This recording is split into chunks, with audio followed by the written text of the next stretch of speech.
Odisha state open university समस्त student मानक online exam को दृष्टि रखी कोर पेपर 1 बा बीए ओडी 1 प्राचीन ओडिया साहित्यर इतिहास से मुख्य बा इम्पोर्टेंट शॉर्ट क्वेश्चन एवं तार आंसर डिस्कशन करा जिवो एवं ओसुर समस्त स्टूडेंट मानक पाखक ए वीडियो टी शेयर करने आपण मानक अनुरोध जहाद्वारा कि समस्ते एग्जाम रिलेटेड क्वेश्चन एवं तार आंसर पाई परिवे। ऑनलाइन एग्जाम पर्यंत आपण माने चैनल सहित लिंक रुहतु एवं चैनल को सब्सक्राइब करी एग्जाम रिलेटेड समस्त नोटिफिकेशन विषय जानिबा सहित एवं उपकृत हुंतु। आज फास्ट क्वेश्चन देखिबा पंचसखारे काहाकू संस्कारवादी संथ कवि भाबरे जणा जाए। यार आंसर हेब पंचसखार ज्येष्ठ कवि जे कि बलराम दास तांकू संस्कारवादी संथ कवि भाबरे जणा जाए। देन देखिबा सेकंड क्वेश्चन सारला पीठ केउठी अवस्थित। सारला पीठ केउठी अवस्थित। यार आंसर हेब सारला पीठ झंकड़े अवस्थित। देन देखिबा 3 नंबर क्वेश्चन सारला दास आराध्य देवी किए। सारला दास आराध्य देवी किए। यार आंसर हेब माँ सारला हेउछंती सारला दास आराध्य देवी।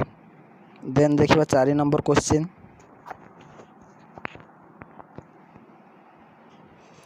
दक्षिणी रामायण केउ ग्रंथ को बुझाए। दक्षिणी रामायण केउ ग्रंथ को बुझाए। यार आंसर हेब जगमोहन रामायण को दक्षिणी रामायण मध्य कहा जाए। जगमोहन रामायण को मध्य दांडीवृत्त मध्य कहा जाए। देन देखिए 5 नंबर क्वेश्चन वाल्मीकि रामायण केउ भाषा रे रचित। वाल्मीकि रामायण केउ भाषा रे रचित। यार आंसर हेब वाल्मीकि रामायण संस्कृत भाषा रे रचित। देन देखिए 6 नंबर क्वेश्चन भाव समुद्र ग्रंथ केते पद विशिष्ट। भाव समुद्र ग्रंथ केते पद विशिष्ट। यार आंसर हेब भाव समुद्र ग्रंथ 784 पद विशिष्ट। देन देखिबा 7 नंबर क्वेश्चन ब्रह्मांड भूगोल केउ वृत्तरे रचित। यार आंसर हेब ब्रह्मांड भूगोल ग्रंथटी नवाक्षरी वृत्तरे रचित बा गुज्जरी वृत्तरे रचित। देन देखिबा 8 नंबर क्वेश्चन लक्ष्मी केउ चंडालुणी घरे प्रवेश करने हेतु तांकू श्रीमंदिर को प्रवेश निषेध करा जायथिला। यार आंसर हेब श्रिया चंडालुणी घरे। लक्ष्मी श्रिया चंडालुणी घरे पशिथिबारु तांकू जगन्नाथ और बलभद्र श्रीमंदिर को प्रवेश करने को बारण करथिले। देन देखिबा 9 नंबर क्वेश्चन जगन्नाथ और बलभद्र लक्ष्मी कोपरु केते दिन जाए क्षुधातुर भाव बुली थिले। यार आंसर हेब जगन्नाथ और बलभद्र लक्ष्मी कोपरु 12 वर्ष जाए क्षुधातुर होई बुली थिले। देन देखिबा 10 नंबर क्वेश्चन ओडिशा रे बहुचर्चित बौला गाई और बाघ क्षुद्र रचनाटी केउ कविंक द्वारा रचित। यार आंसर हेब एही बौला गाई और बाघ क्षुद्र रचनाटी बलराम दासंक रचित। देन देखिबा 11 नंबर क्वेश्चन गजपति प्रताप रुद्रदेव काहार अष्टभुज रूप देखिथिले। गजपति प्रताप रुद्रदेव काहार अष्टभुज रूप देखिथिले। यार आंसर हेब जगन्नाथ दास। जगन्नाथ दास जेतेबेले बट वृक्ष तले भागवत पढ़ुथिले सेही समय रे गजपति प्रताप रुद्रदेव तांकर अलौकिक घटना जहाँकि अष्टभुज रूप देखिथिले। देन देखिबा 12 नंबर क्वेश्चन त्रिमाया कौन कौन। त्रिमाया कौन कौन। त्रिमाया हेउची 3 मायार संजोग जहाँकि आदिमाया जोगमाया और कालमाया। यही 3 माया को ତ୍ରିମାୟା କୁହାଯାଏ। ଦେନ୍ ଦେଖିବା 13 ନମ୍ବର କ୍ୱେଶ୍ଚିନ୍। ଦ୍ୱାଦଶ ବୃନ୍ଦାବନ କାହାକୁ କୁହାଯାଏ? ଦ୍ୱାଦଶ ବୃନ୍ଦାବନ କାହାକୁ କୁହାଯାଏ? ଏହାର ଆନ୍ସର୍ ହେବ ମନୁଷ୍ୟର 12ଟି ସଦ୍ଗୁଣକୁ ଦ୍ୱାଦଶ ବୃନ୍ଦାବନ କୁହାଯାଏ। ମନୁଷ୍ୟ ପାଖରେ ଯେଉଁ 12ଟି ସଦ୍ଗୁଣ ରହିଛି ତାକୁ ଦ୍ୱାଦଶ ବୃନ୍ଦାବନ କୁହାଯାଇଥାଏ। ଦେନ୍ ଦେଖିବା 14 ନମ୍ବର କ୍ୱେଶ୍ଚିନ୍। ମନୁଷ୍ୟର 12ଟି ସଦ୍ଗୁଣ କ'ଣ କ'ଣ? ଏହାର ଆନ୍ସର୍ ହେବ ମନୁଷ୍ୟର ଯେଉଁ 12ଟି ସଦ୍ଗୁଣ ରହିଛି ସେଗୁଡ଼ିକ ହେଉଛି ସତ୍ୟ, ଶାନ୍ତି, ସମ, ଅହିଂସା, ଜ୍ଞାନ, ଦୟା, କ୍ଷମା, ଅମାୟା, ନିର୍ଲୋଭ, ଧୀର, ଧୈର୍ଯ୍ୟ ଓ କରୁଣା। ଏହିସବୁ ଗୁଣକୁ ମନୁଷ୍ୟର 12ଟି ସଦ୍ଗୁଣ କୁହାଯାଇଥାଏ। ଦେନ୍ ଦେଖିବା 15 ନମ୍ବର କ୍ୱେଶ୍ଚିନ୍। ବଜ୍ରଯାନର ପ୍ରବର୍ତ୍ତକ କିଏ? ଏହାର ଆନ୍ସର୍ ହେବ ଇନ୍ଦ୍ରଭୂତି ହେଉଛନ୍ତି ବଜ୍ରଯାନର ପ୍ରବର୍ତ୍ତକ। ଦେନ୍ ଦେଖିବା 16 ନମ୍ବର କ୍ୱେଶ୍ଚିନ୍। ସହଜଯାନର ପ୍ରବର୍ତ୍ତକ କିଏ? ଏହାର ଆନ୍ସର୍ ହେବ ସହଜଯାନର ପ୍ରବର୍ତ୍ତକ ହେଉଛନ୍ତି ଲକ୍ଷ୍ମୀଙ୍କରା। ଦେନ୍ ଦେଖିବା 17 ନମ୍ବର କ୍ୱେଶ୍ଚିନ୍।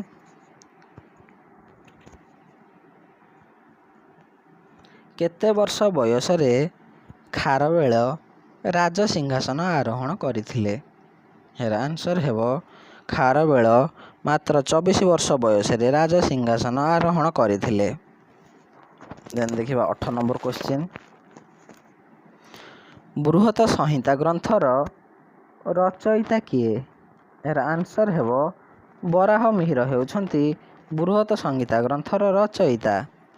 ଦେନ୍ ଦେଖିବା 19 ନମ୍ବର କ୍ୱେଶ୍ଚିନ୍। ପରମ ମାହେଶ୍ୱର ଉପାଧି କିଏ ଗ୍ରହଣ କରିଥିଲେ?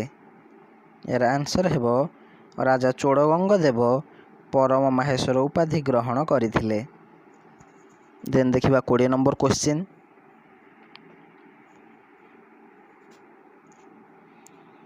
ଖାରବେଳ କେତେ ସମୟ ଯାଏଁ ରାଜତ୍ୱ କରିଥିଲେ? ଖାରବେଳ କେତେ ସମୟ ଯାଏଁ ରାଜତ୍ୱ କରିଥିଲେ? ଖାରବେଳ ତାଙ୍କ ଜୀବନର 13 ବର୍ଷ ଯାଏଁ ବା 37 ବର୍ଷ ବୟସ ପର୍ଯ୍ୟନ୍ତ ଶାସନ କରିଥିଲେ। ଦେନ୍ ଦେଖିବା 21 ନମ୍ବର କ୍ୱେଶ୍ଚିନ୍। ନାଥ ଶବ୍ଦର ବ୍ୟୁତ୍ପତ୍ତିଗତ ଅର୍ଥ କ'ଣ? ଏହାର ଆନ୍ସର୍ ହେବ ନାରେ ଅନାଦି ରୂପ, ଥରେ ତ୍ରିଭୁବନ ସ୍ଥିତିର କାରଣ। ନାଥର ବ୍ୟୁତ୍ପତ୍ତିଗତ ଅର୍ଥ। ଦେନ୍ ଦେଖିବା 22 ନମ୍ବର କ୍ୱେଶ୍ଚିନ୍। ଶିଳାଲେଖ ସାହିତ୍ୟର ପରବର୍ତ୍ତୀ ସାହିତ୍ୟ କ'ଣ? ଏହାର ଆନ୍ସର୍ ହେବ ତାଳପତ୍ର ସାହିତ୍ୟ ହେଉଛି ଶିଳାଲେଖ ସାହିତ୍ୟର ପରବର୍ତ୍ତୀ ସାହିତ୍ୟ। ଦେନ୍ ଦେଖିବା 23 ନମ୍ବର କ୍ୱେଶ୍ଚିନ୍। ହାତୀଗୁମ୍ଫା ଅଭିଲେଖ କେତେ ଧାଡ଼ିରେ ଲେଖାଯାଇଛି? ହାତୀଗୁମ୍ଫା ଅଭିଲେଖ କେତେ ଧାଡ଼ିରେ ଲେଖାଯାଇଛି? ଏହାର ଆନ୍ସର୍ ହେବ ହାତୀଗୁମ୍ଫା ଅଭିଲେଖ 17 ଧାଡ଼ିରେ ଲେଖାଯାଇଛି। ଦେନ୍ ଦେଖିବା 24 ନମ୍ବର କ୍ୱେଶ୍ଚିନ୍। ଶ୍ରୀକୃଷ୍ଣ କାହାର 100 ଦୋଷ କ୍ଷମା କରିବେ ବୋଲି ସତ୍ୟ କରିଥିଲେ? ଏହାର ଆନ୍ସର୍ ହେବ ଶ୍ରୀକୃଷ୍ଣ ଶିଶୁପାଳର 100 ବା 100 ଦୋଷ କ୍ଷମା କରିବେ ବୋଲି ନିଜେ ସତ୍ୟ କରିଥିଲେ। ଦେନ୍ ଦେଖିବା 25 ନମ୍ବର କ୍ୱେଶ୍ଚିନ୍। ଯୁଧିଷ୍ଠିର କାହାଠାରୁ ଉପଯୁକ୍ତ ରାଜ୍ୟ ଶାସନ ବିଷୟରେ ଉପଦେଶ ଲାଭ କରିଥିଲେ? ଏହାର ଆନ୍ସର୍ ହେବ ପିତାମହ ଭୀଷ୍ମ। ପିତାମହ ଭୀଷ୍ମ ଯେତେବେଳେ ସରଶଯ୍ୟାରେ ପଡ଼ିଥିଲେ ଯୁଧିଷ୍ଠିର ତାଙ୍କଠାରୁ ଉପଯୁକ୍ତ ରାଜ୍ୟ ଶାସନ ବିଷୟରେ ଉପଦେଶ ଲାଭ କରିଥିଲେ। ଦେନ୍ ଦେଖିବା 26 ନମ୍ବର କ୍ୱେଶ୍ଚିନ୍।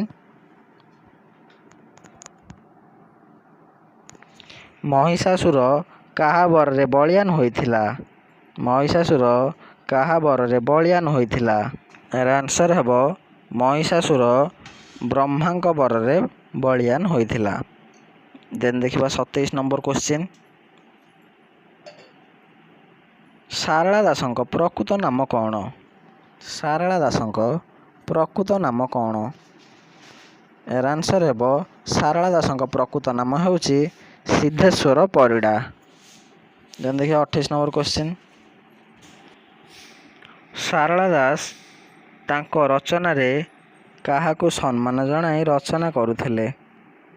ଏହାର ଆନ୍ସର୍ ହେବ ସାରଳା ଦାସ ତାଙ୍କ ରଚନାରେ ନାରୀମାନଙ୍କୁ ସମ୍ମାନ ଜଣାଇ ତାଙ୍କ ରଚନା କରୁଥିଲେ।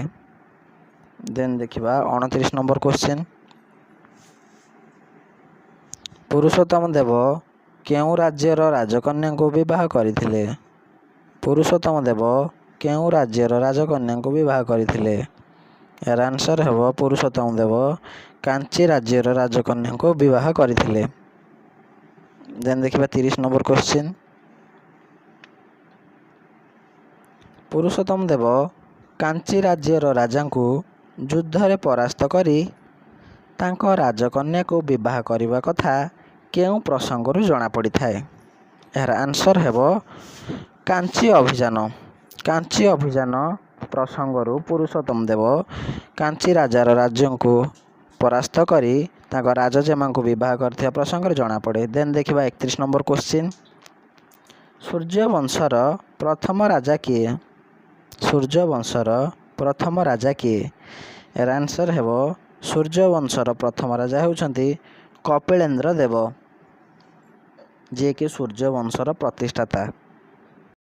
ଓଡ଼ିଶା ଷ୍ଟେଟ୍ ଓପନ୍ ୟୁନିଭର୍ସିଟିର ଷ୍ଟୁଡେଣ୍ଟମାନଙ୍କ ପାଇଁ ଆଜିର ଏହି ପାର୍ଟ 3 ଭିଡ଼ିଓଟି ଉପାଦେୟ ହୋଇଥିବ ଏବଂ ସମସ୍ତେ ଓଡ଼ିଆ ଅନର୍ସର ସମସ୍ତ ଷ୍ଟୁଡେଣ୍ଟଙ୍କ ପାଖକୁ ଏହି କୋର୍ ପେପରର ପାର୍ଟ 3 ଭିଡ଼ିଓଟି ସେୟାର କରନ୍ତୁ ଏବଂ ସମସ୍ତେ ଚ୍ୟାନେଲକୁ ସବସ୍କ୍ରାଇବ୍ କରି ଏକ୍ଜାମ୍ ରିଲେଟେଡ଼୍ ସମସ୍ତ ନୋଟିଫିକେସନ୍ ପାଇବା ପାଇଁ ଏହି ଚ୍ୟାନେଲ ସହିତ ଲିଙ୍କ ରୁହନ୍ତୁ।